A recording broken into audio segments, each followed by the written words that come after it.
So over here you can see that I have a diagram which looks quite formal right here. But if you want to give it, let's say for example, a comic look, then what you can do is you can select these out right here. So you can select all or this one, that is up to you. And once you go around, you can also expand out the properties. And here you can see that comic is an option. Once you click on this, what happens is that you get more of a comic look. You can see that it is not perfect. The lines are not perfect. And the drawings right here, as you can see right here, just like this, you can see that it is a bit wiggled right here, just like this. Let me just go around and zoom out right here.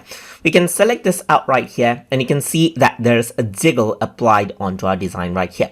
I can also go around and let's say add in the jiggle to 10 and you can see that it becomes more, let's say for example, informal right here. So this does not work around with all of the shapes right here. For this one, you can see that it is still there.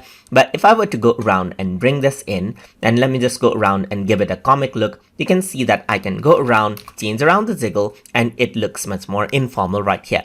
So depending on different shapes, it may be valid or not. But for lines, as you can see right here, but for this, you can see that it changes out. You can go around and choose different style as well, and the jiggle remains. And as you move this out, you can see that the jiggle changes over here.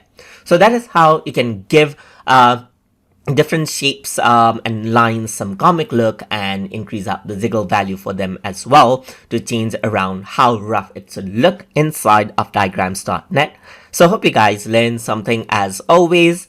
And as always, please like, comment, share, and subscribe.